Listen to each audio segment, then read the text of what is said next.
Welcome to Doctoring the Truth, the podcast where we pull back the curtain on healthcare gone wrong. I'm your host, Jenna Tennell, and with me is my delightful co-host, Amanda House. We're two doctors of audiology here to bring you inside real-life cases where once trusted healthcare providers veered off the ethical path into criminal territory.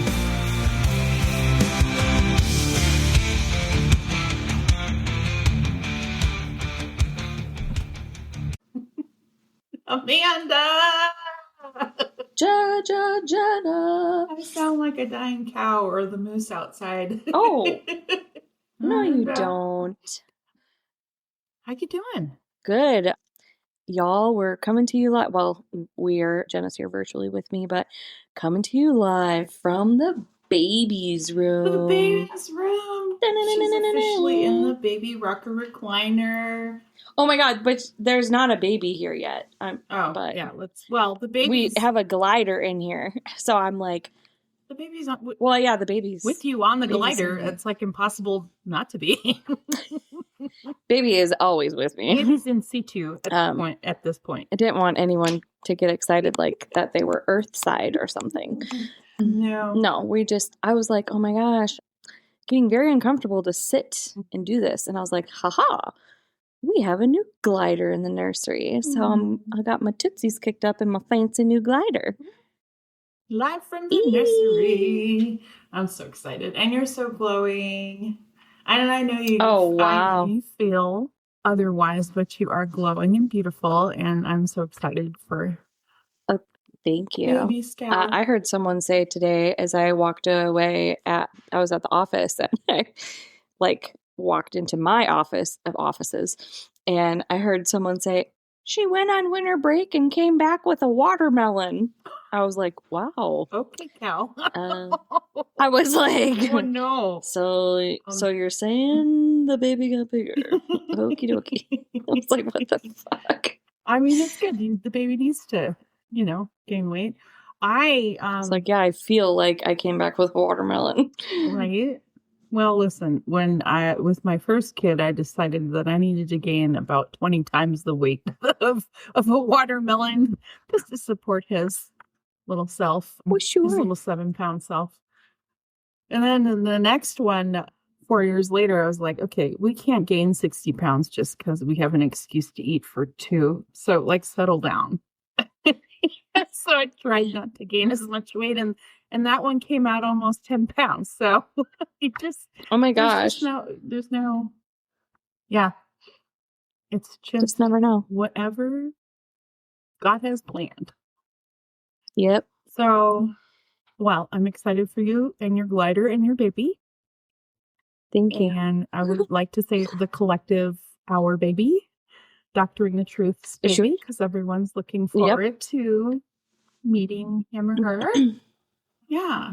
Little baby. Also, how's your 2026 going so far? Yeah.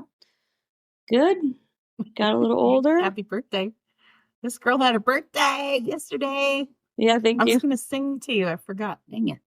Well, yep. you lucked out. I was going to look up my Red Robin happy birthday song that we used to have to sing when I was a waitress there. You worked at Red Robin? I did. Oh my gosh. And we'd have to drop everything. I know. And it was unlimited fries. Oh, I don't know if they still do that. No, they do still do that. The fries are really good, but yes, there was a Red Robin in Bellingham that we used to go to all the time. Oh my God. Because we don't have that here. That was the one I worked at. That was the one I worked at. Oh my God. No way. Yes. You drop everything and you have to go to table whatever for someone else's section. You're not even getting a tip out of it. And then you make the person stand on a chair or the table and you're like, happy birthday. And it's just a day. Happy birthday. We're just here to say, hey, happy birthday. May all your dreams come true. Happy birthday from Red Robin to you. Oh, I love it.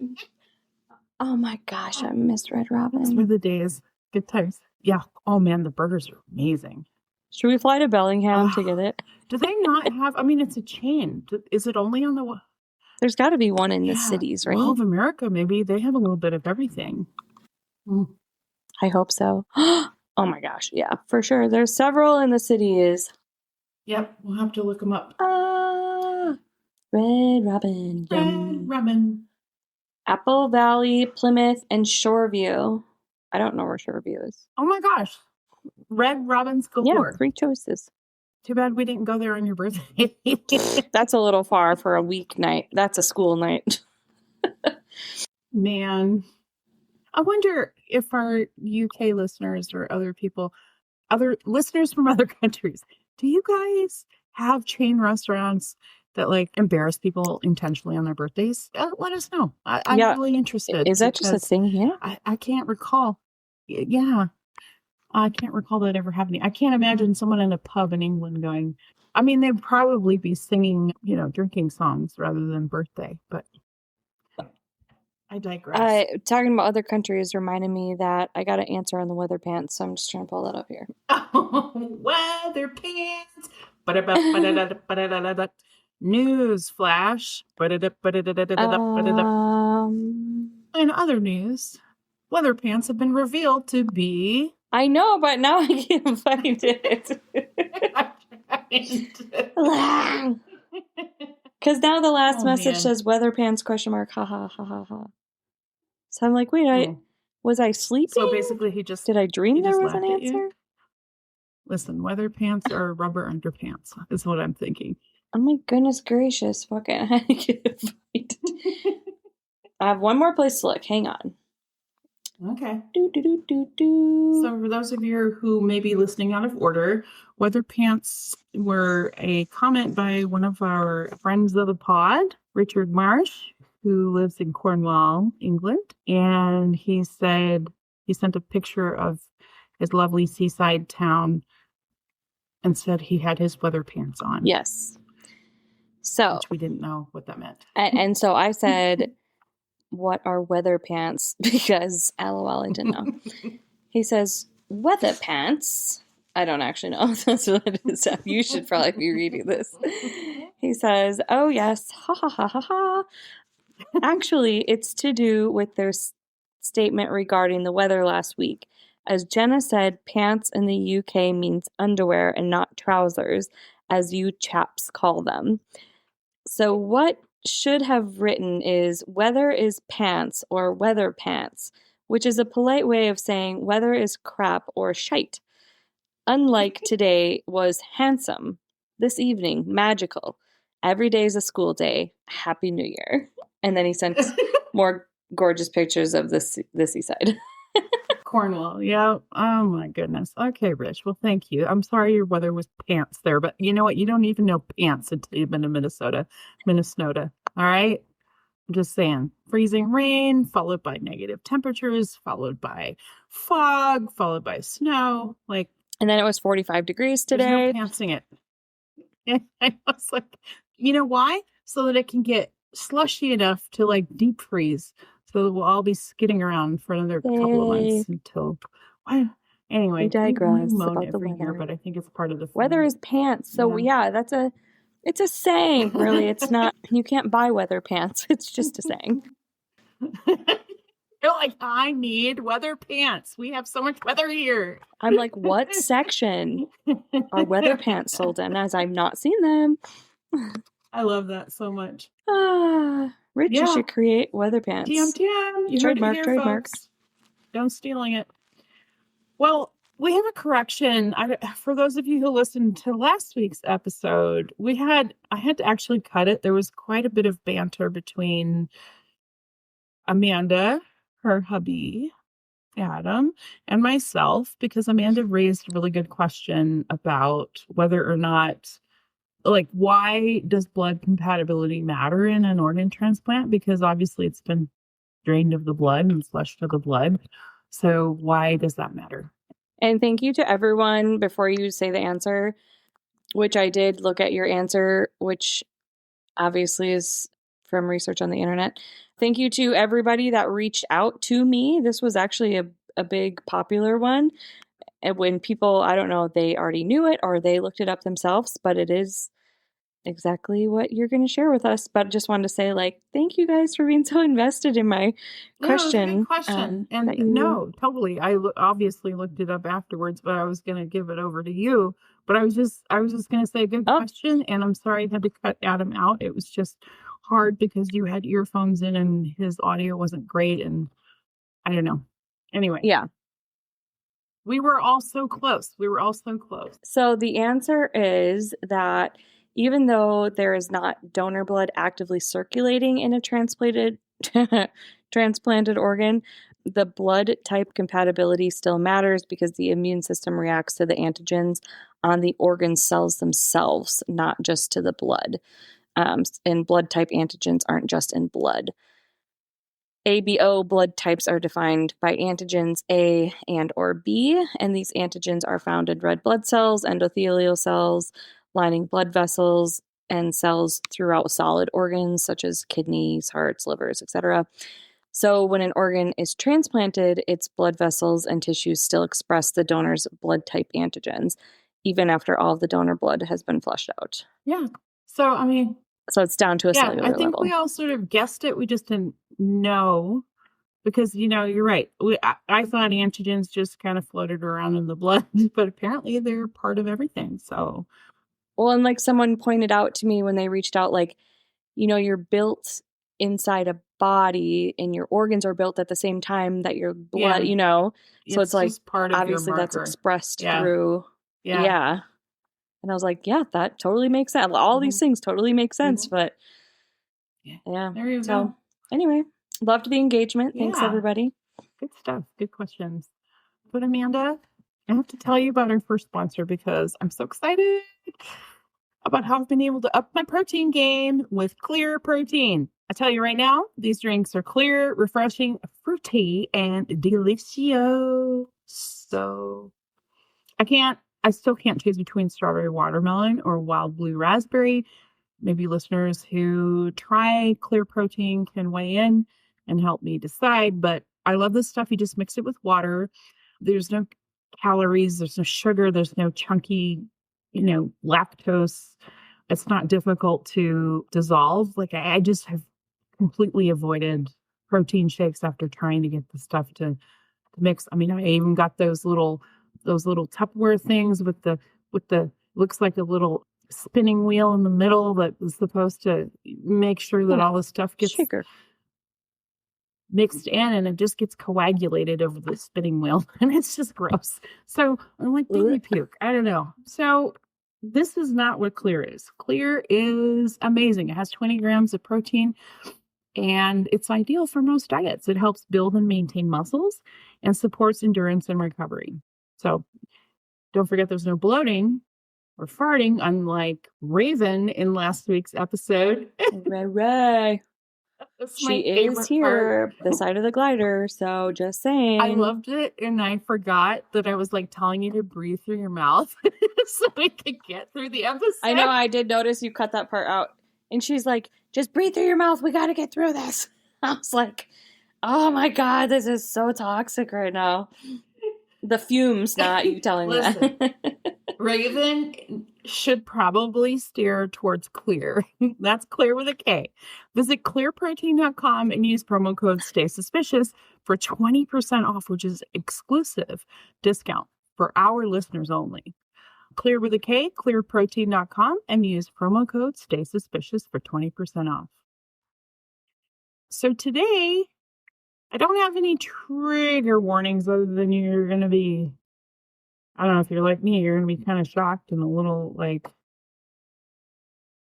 amazed that this sort of thing can happen in this day and age.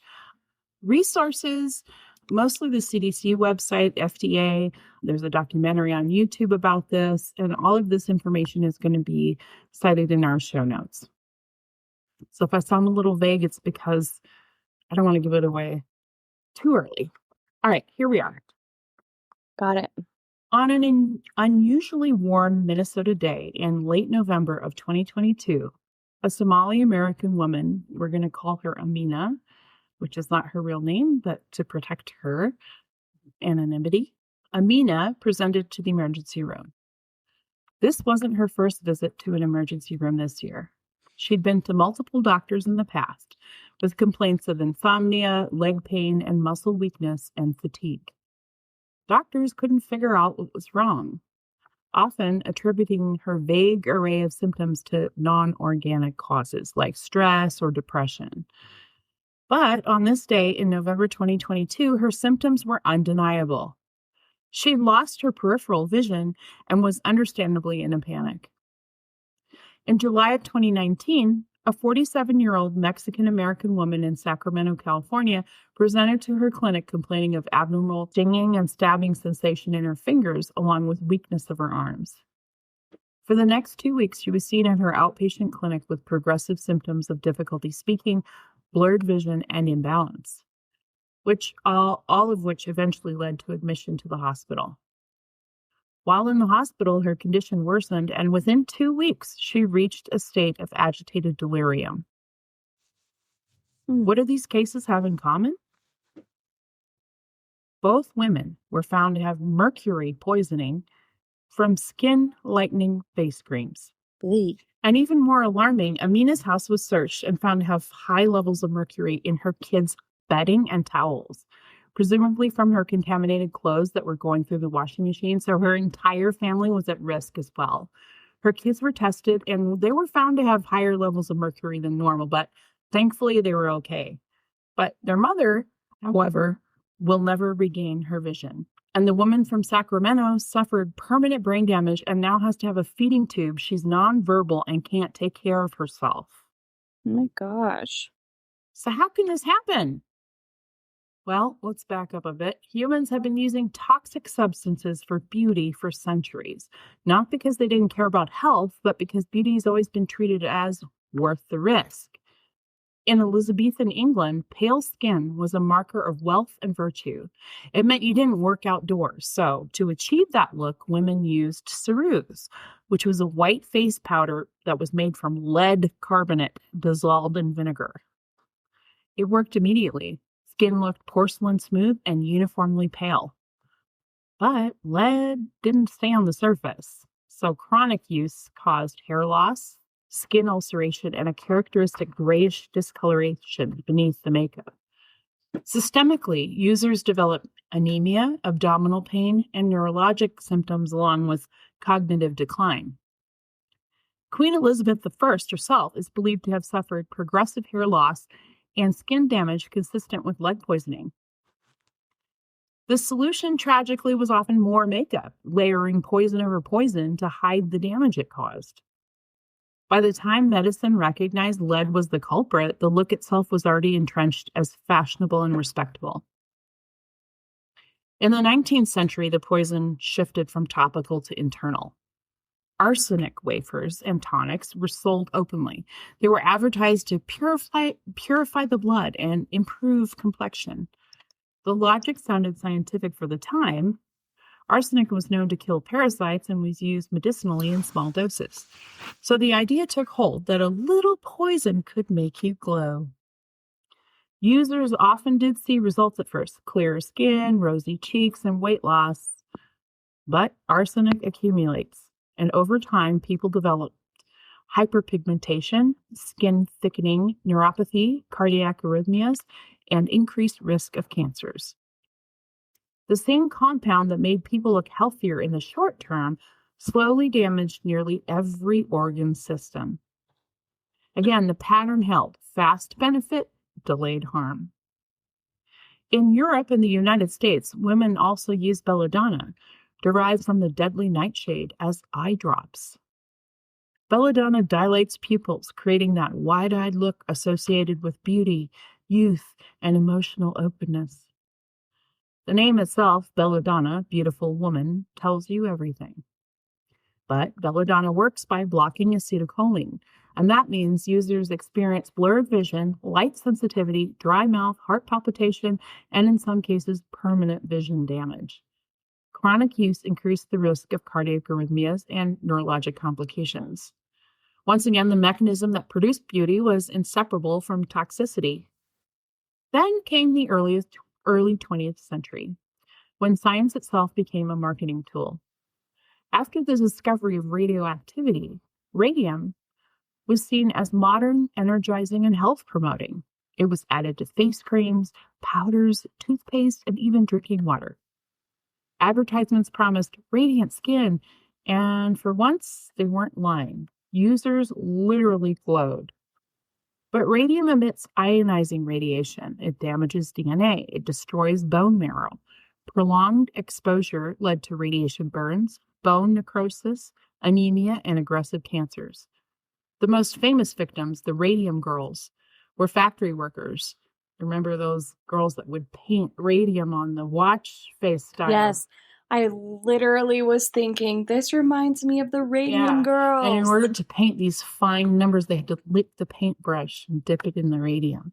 And then they'd go out afterwards and be super popular because they were glowing. It's like modern day glitter body glitter at a nightclub. Yeah. So they were factory workers, but you didn't even have to work directly with radium to be harmed. Many women were using these cosmetics and they were also harmed. But radium had already been woven into the idea of modern beauty and vitality. Every one of these practices shared the same features. They worked quickly.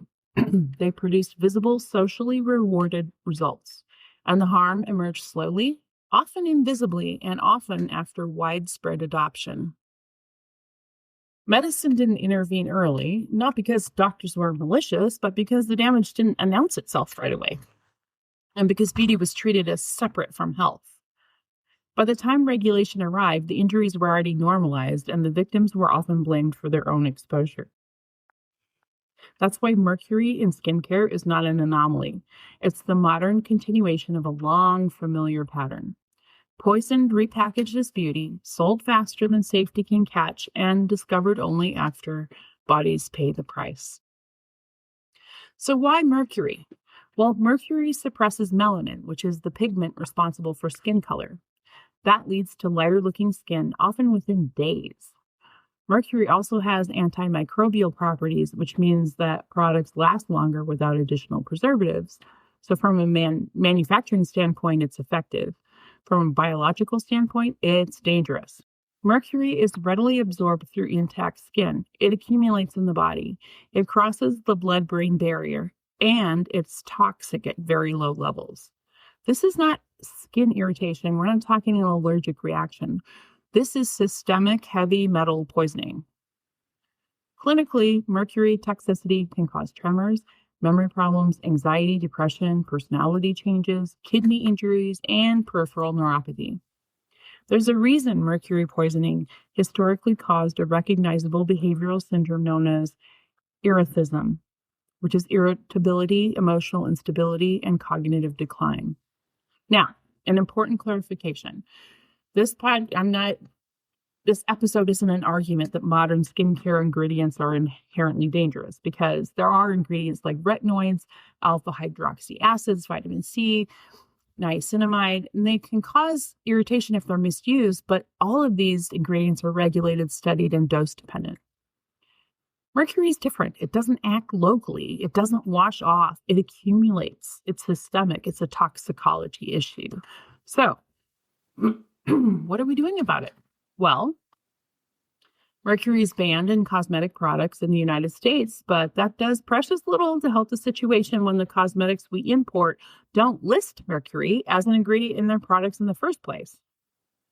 Dr. Batdorf, a fellow in medical toxicology with a fabulous name, told CNN, "No one intentionally wants to hurt themselves or their family members, but it's out there and you can't see it, you can't smell it. There's no way for consumers to know whether mercury is in the cream or not because it's not on the labels." End quote. The toxicologist added that there are likely to be many more people out there who are being exposed to toxic levels of mercury and are not showing symptoms, or at least not yet. Following a referral, Dr. Batdorf and the Minnesota Pollution Control Agency visited Amina's house twice, about a year apart. On the first visit, Amina showed the team skin-whitening beauty creams from abroad, but said she was no longer using them.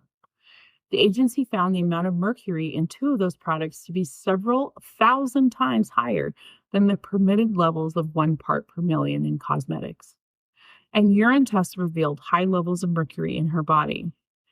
But mercury was not noted as an ingredient on any of the products, according to the team. At that time, the agency didn't consider the levels of mercury in her home to be a concern, but over the course of a year, Amina had increasingly elevated levels of mercury in her body, the case report states. A second home visit a year later found that 2 new beauty products that Amina had bought at a local market, one of which was not labeled as skin whitening but is known to be used for skin whitening, also contained high levels of mercury.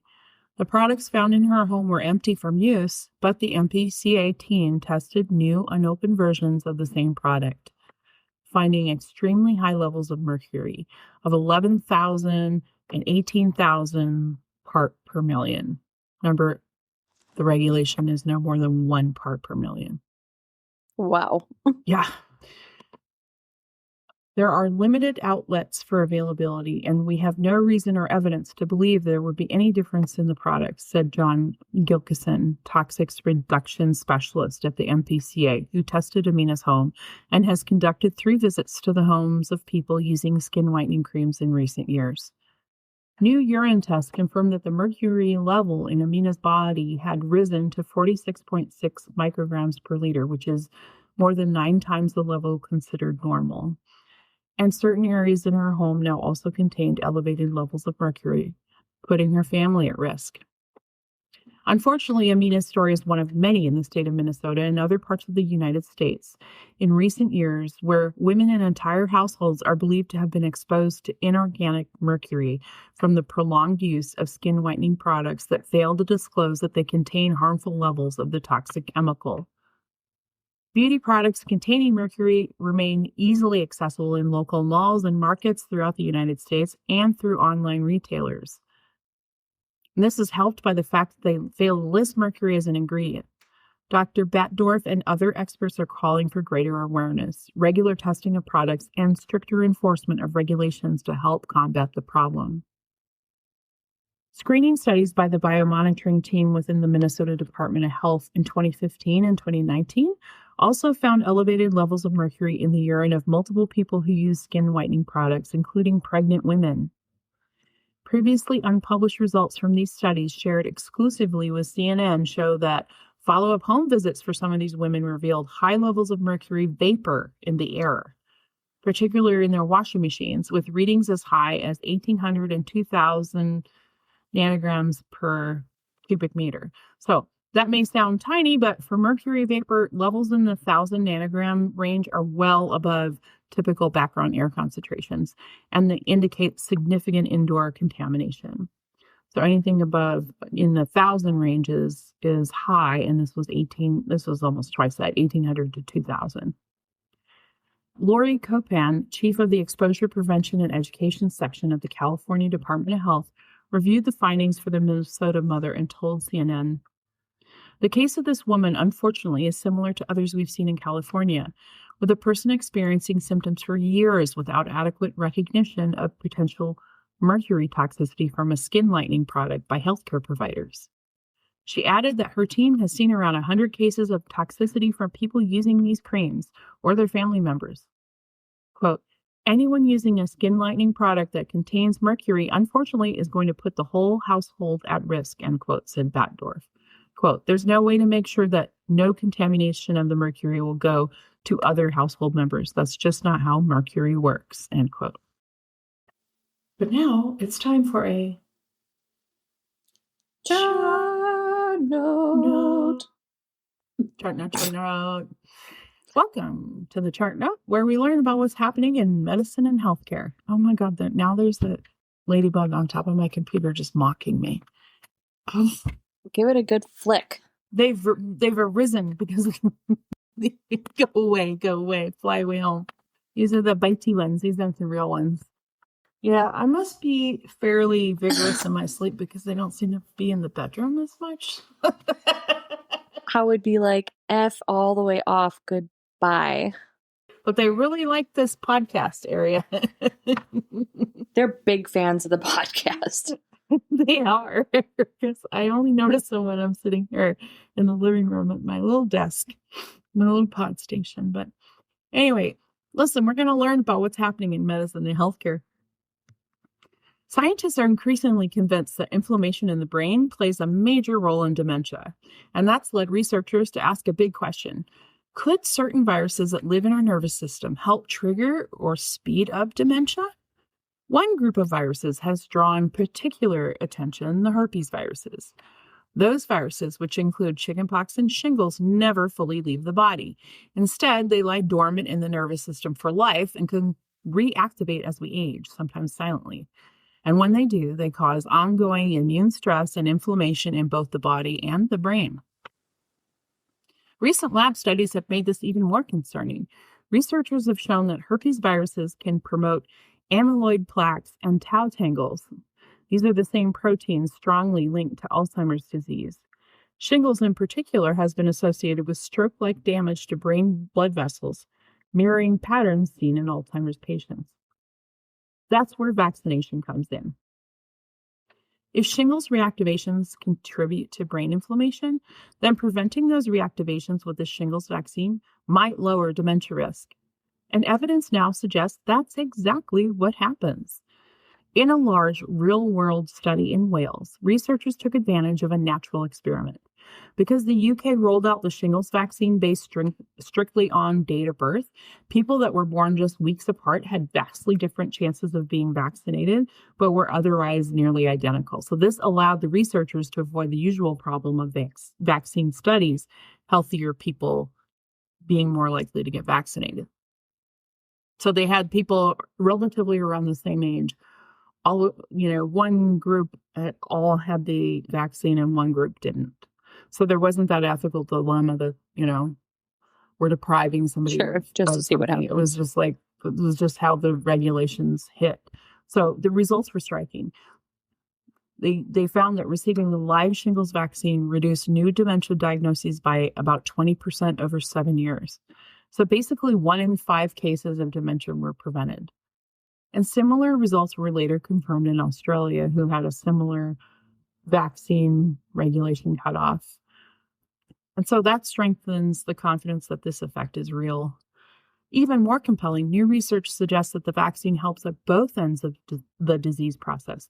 It reduces new diagnoses of mild cognitive impairment, which is an early warning stage of dementia, but it also lowers deaths among people already living with dementia. So, in other words, the shingles vaccine appears to help across the entire course of the disease, not just at the beginning. There's also a broader takeaway. Vaccines, especially live vaccines, may do more than prevent infections. They may rejuvenate the aging immune system, counteracting immune decline and reducing harmful inflammation. Interestingly, these protective effects often appear stronger in women, which is a pattern seen with other vaccines as well. The bottom line? A routine shingle shot may be doing far more than preventing a painful rash. It could be quietly protecting the aging brain. I'm going to go get myself a shingles vaccine as soon as possible. I thought that was really cool. Yeah, that is neat. All right, so back to the story. Mercury has long been used in skin whitening products due to its ability to block the production of melanin, the pigment that gives color to skin. U.S. Federal Drug Agency regulations and the Minamata Convention on Mercury, which is an international treaty to protect human health and the environment from mercury, limit the use of mercury in cosmetics, excluding those used around the eye area, to 1 milligram per kilogram of mercury, also known as 1 part per million. The products found in Amina's home ranged from 4,590 parts per million to 18,000 parts per million. At high levels, the inorganic mercury typically found in these products is extremely toxic. Chronic exposure leads to kidney and liver damage as well as neurological damage, including personality changes, anxiety, depression, early childhood development issues, and, as seemingly shown in this case, vision loss. Treatment is limited to removing the exposure and treating the symptoms. Quote, with inorganic mercury, it's that chronic long-term exposure that concerns me the most, end quote, said Batdorf. Quote, it's more subtle, but ends up building up in our system and is hard to eliminate, especially when it gets into the brain. And once mercury is crossed over into the brain and our nervous system, it can cause a lot of different side effects, end quote. For Batdorf and other experts, finding people early and removing the sources of mercury before they cause permanent damage is crucial. Okay, so I have my laptop that has the programming software so I can see that, the recording's going along. Then I have my iPad with my script. So said ladybug has now moved from laptop to iPad and is taunting me, crawling across my script. Like, give it a good flick. I can't. Well, I did. And maybe there's more than one. They're conspiring. Oh, God. Okay, my ADHD can't take it. I got sidetracked. All right. Okay. For Dr. Batdorf and other experts, finding people early and removing the sources of mercury before they can cause permanent damage is crucial. According to CDC guidance, treatment begins with immediate cessation of exposure. Chelation therapy may be considered in severe cases, but the CDC notes that neurological symptoms can persist even after mercury levels decline. In multiple investigations, symptom resolution was incomplete, especially when exposure had been prolonged. Chelation therapy is a process designed to treat heavy metal poisoning, whereby substances called chelators are introduced to the body intravenously, intramuscularly, or orally, depending on the specific agent and the type of poisoning. Once the chelating agent binds to the metal, it forms a stable complex that's then excreted from the body, effectively reducing the metal's toxic effects. It almost sounds like little magnets that go in and bind with the heavy metals in order to flush them away. Pretty cool. It's primarily approved for the treatment of heavy metal poisoning, but it can cause kidney damage because as the metals are processed by the kidneys prior to being excreted in the urine, that's got to be hard on the kidneys. Interestingly, I unwittingly came across a potential topic for a future episode, as it seems that there are some alternative health practitioners who claim that chelation therapy can treat heart disease, autism, and Alzheimer's, when in fact using chelation therapy for unapproved conditions can lead to serious side effects, including death. But I digress. Let's talk about Amira Adawi. She's a public health practitioner, researcher, and health equity advocate based in Minnesota. Amira grew up in Mogadishu, Somalia, and moved to Minnesota in 2000. While studying at the University of Minnesota and then later working as a health educator with her master's degree in public health, she began noticing that skin-lightening creams were widely used in immigrant communities, including among friends and family in the Twin Cities. This instantly reminded her of similar practices in her home country. Her interest became public health action when she purchased and tested skin-lightening creams from local Somali and Hmong stores. State health department tests revealed dangerously high levels of mercury in many of these products, sometimes tens of thousands of times over the FDA's safe limit. Adawi realized that the issue was deeper than just toxins and products. It was about beauty standards, self-worth, and cultural norms shaped by colonialism and colorism.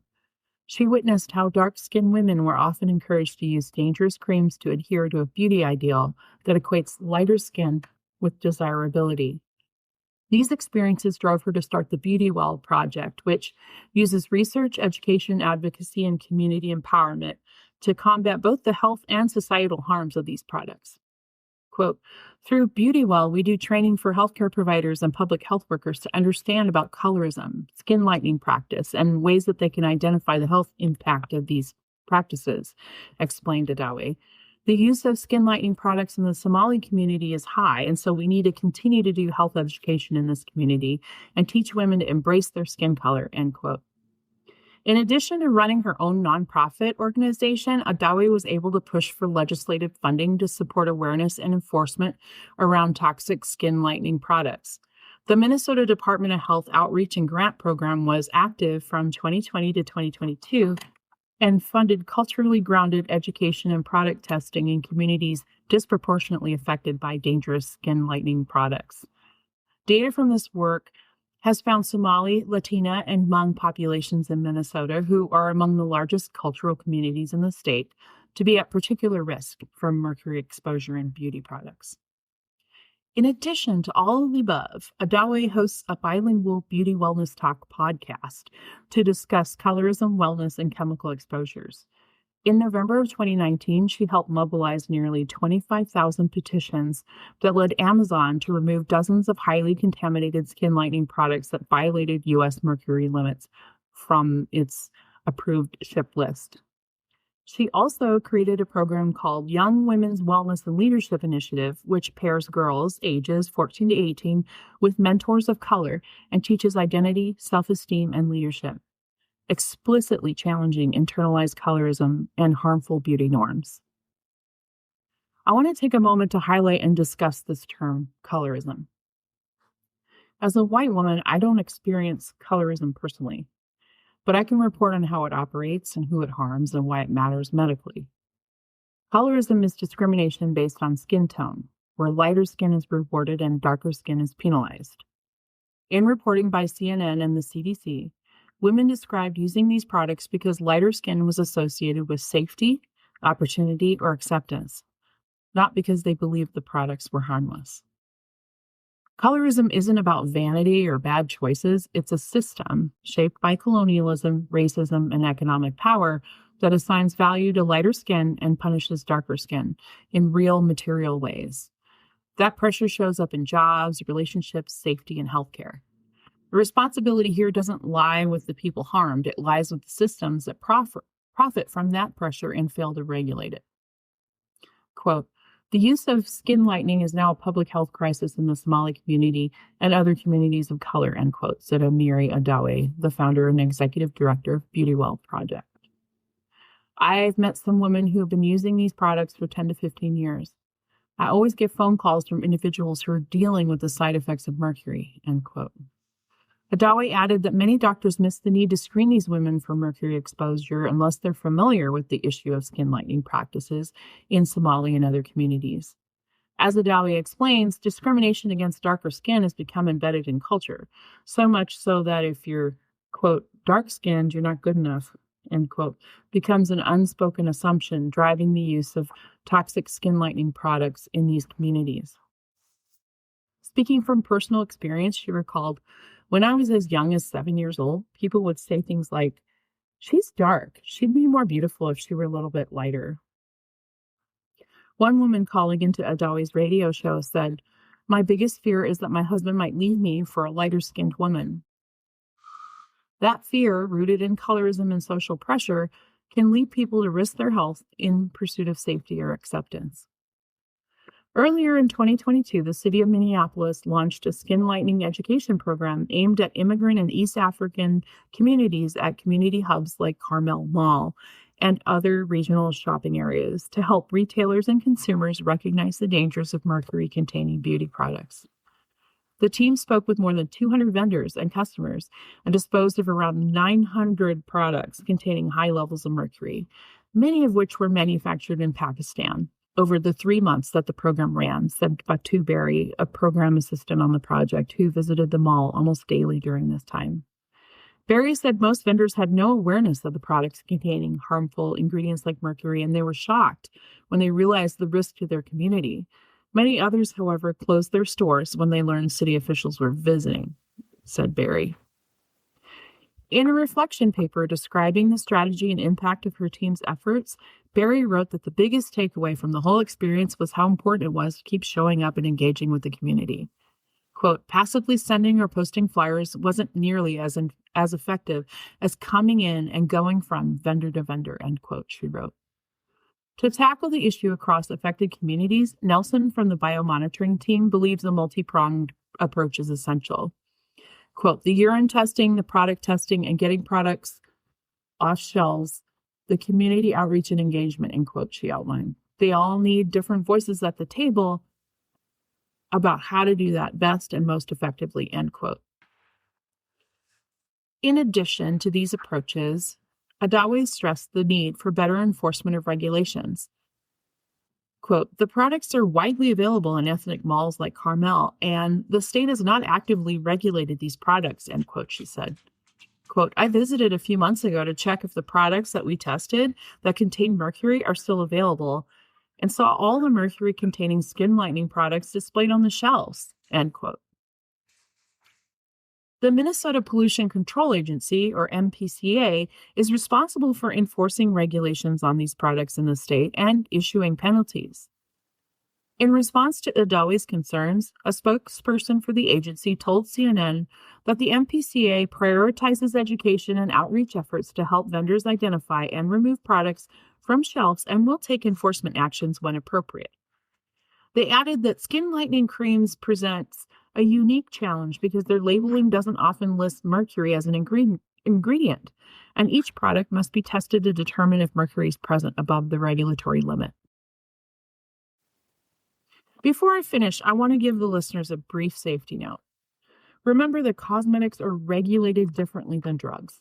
They don't require pre-market FDA approval. Enforcement is largely reactive, and many of these products are easily available online. Remember, no cosmetic product should dramatically change your skin overnight. Rapid whitening, instant brightening, sudden perfect skin, these are all red flags, especially when products are unlabeled, imported, or sold informally online. If a product doesn't list ingredients, or claims to be herbal or traditional, or avoids regulatory oversight, assume risk. And if you or someone in your household develops unexplained tremors, anxiety, kidney issues, or neurologic symptoms, tell your clinician exactly what products you're using. Cosmetics count as exposure. And I'm going to include this in our show notes, but the Zero Mercury Working Group created an online database of products that are known to contain mercury, and you'd be surprised. I was like, oh, I'll just list them here. I mean, there's hundreds. It's scary. So it's www.zeromercury.org, and I will put the link on our show notes. Wowzers. That's so scary. Right? I've used skin lightening because I have like that whole cluster of moles, and I was like, I mean, I didn't read the ingredients. I guess I just assumed things are safe. I wouldn't have either. Yeah. I'd have been like, label says it's going to do what I want. But even if I did, and everyone's all on and on about Korean, and maybe the Korean skincare products are just fine, but I mean, everyone's on and on about how these imported creams are really good. And I mean, I've used that. I think especially scary of how it can affect not just you, the user, but everyone in your home. Because the washing machine. I didn't realize it could. The washing machine, but also the one study that found there was vapor in the air from it. Crazy. It just mind-boggling that we're talking about this in this. I know.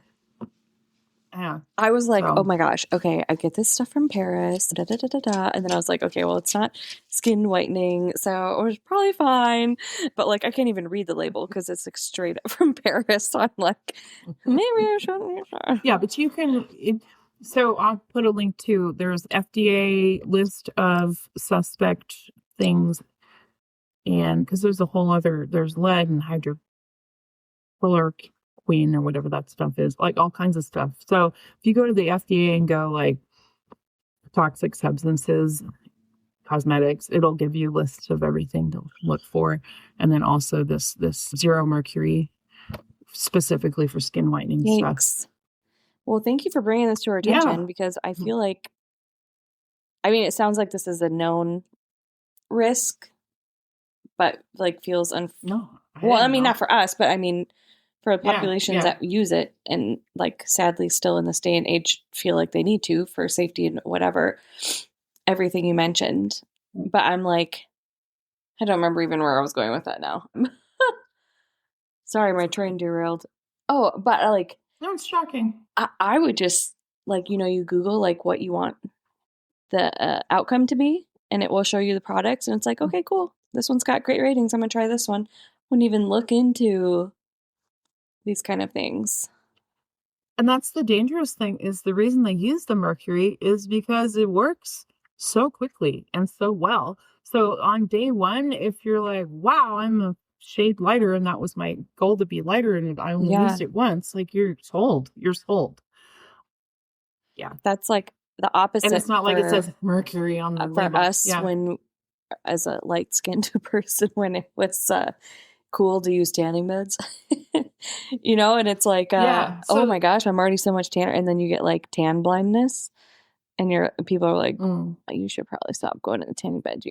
Or we get skin cancers or whatever. Like, not to say that our skin color issues are any way related to the, you know, generational trauma. No, I'm not saying that people of color have. No, I know you're not, but I am saying that it's interesting that for us, if you're like for white people, if you're pale, it means you didn't have enough money to go on spring break, or you know what I mean. So you go and over tan and overdo it, and that gets skin cancer. So, I mean, I don't know. At some point, we just have to be comfortable in our own skin. And I love this badass Adawe. I mean, she's amazing. She got her master's and then she just got like Amazon to do stuff. Yeah, that was cool. Started all these groups and these mentors and these fantastic. So yeah, there's some really hopefully influential people that will help turn this around in the communities that are most affected by this. We have a new sponsor I'm excited to talk about. I don't have a good segue for. I think we've talked about them before, but have we? You know, we either have or I just know this because I am done with my next case and I used your sponsor. Yeah, this was the first time for me because I actually had to get them to take us on. So this is okay. As of this last week. Let's hear all about it. Well, it's called Terrain. Terrain.org. They offer a unique collection of backpacks, totes, wallets, and travel gear designed for explorers and adventurers who prioritize sustainability. Crafted from upcycled materials like feed and rice bags, sourced globally, Terrain products are eco-friendly, durable, lightweight, and water-resistant. Ideal for travel, outdoor activities, and daily use. So I was so thrilled when I saw this because I don't know if I've mentioned to pod listeners, but I worked in Southeast Asia for 4 years. And one of my favorite tote bags there was made, somebody had crafted, like put a lining in a rice bag and like cut it out and made it like a tote. And it was just so colorful. And I love the fact that it was like a rice bag because it reminded me of Singapore. And like to this day, it's like one of my best, sturdiest tote bags. So when I saw this, I was like, there's more out there. They have bold, one-of-a-kind designs. Terrain bags are sought after by eco-conscious consumers looking for gear that aligns with their active lifestyle and commitment to environmental impact. Founded by Nyla, a former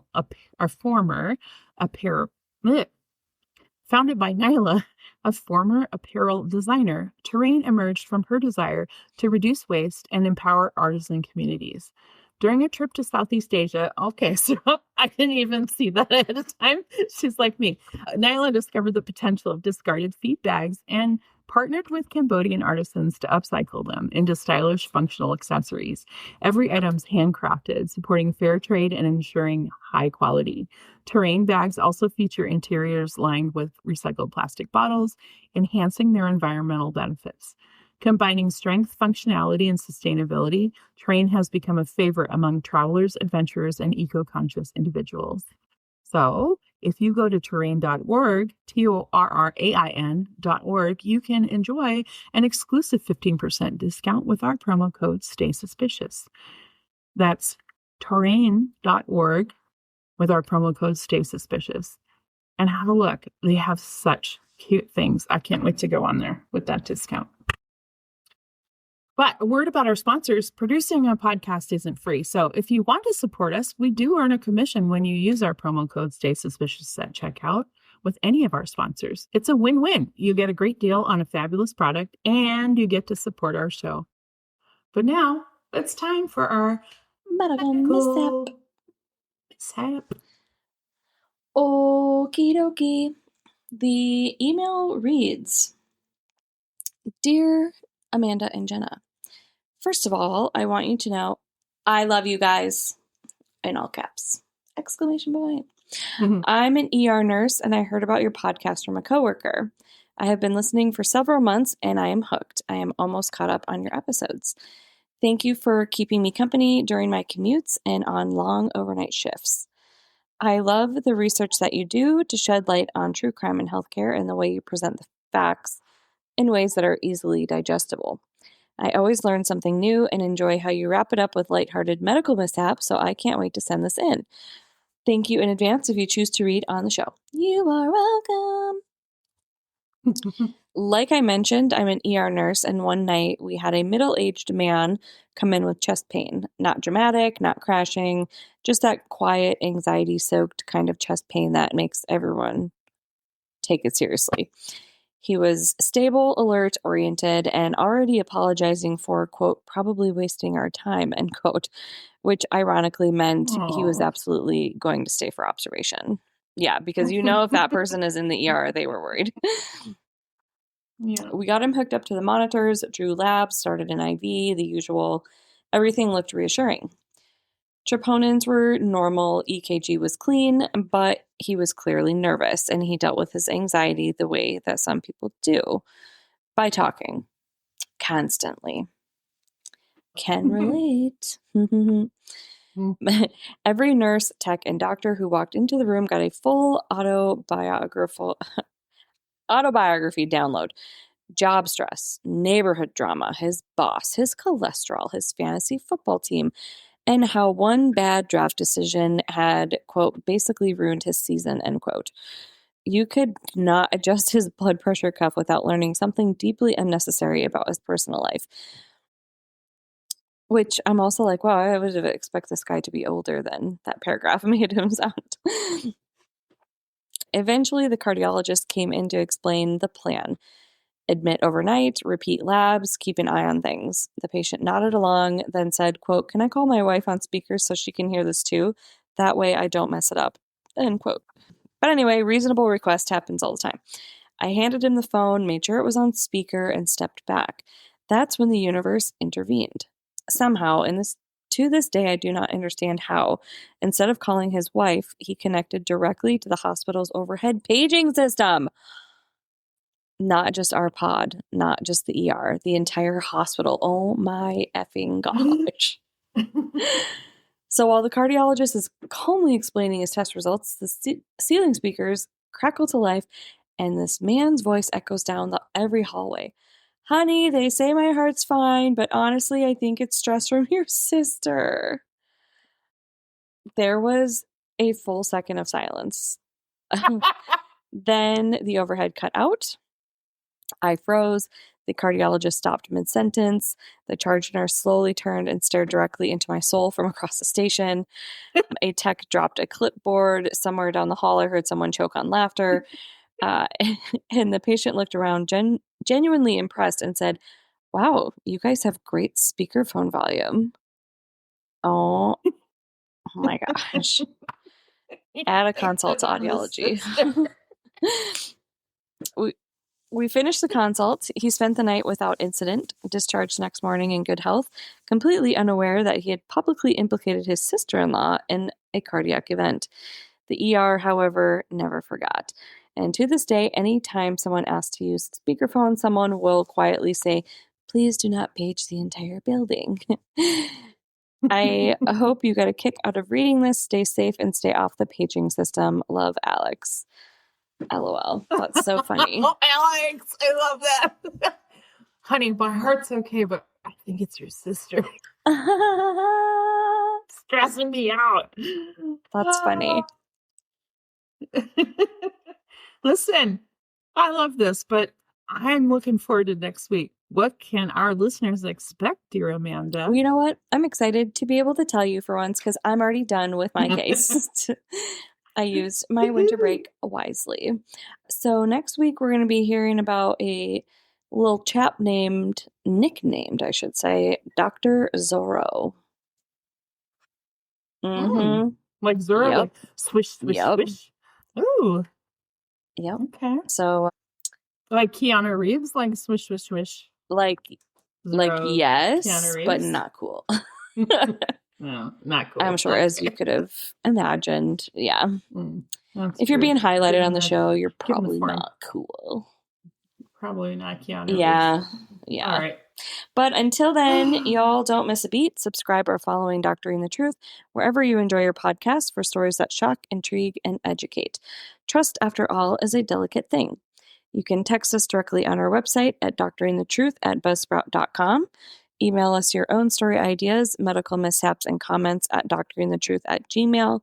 And be sure to follow us on Instagram at Doctoring the Truth Podcast and Facebook at Doctoring the Truth. We're on TikTok at Doctoring the Truth and EdOddPod. And don't forget to download, rate, and review so we can be sure to bring you more content next week. Until then, stay safe and stay suspicious. Suspicious. Please stay suspicious. Good. Stay suspicious. Bye. And a 1, 2, 3. 3.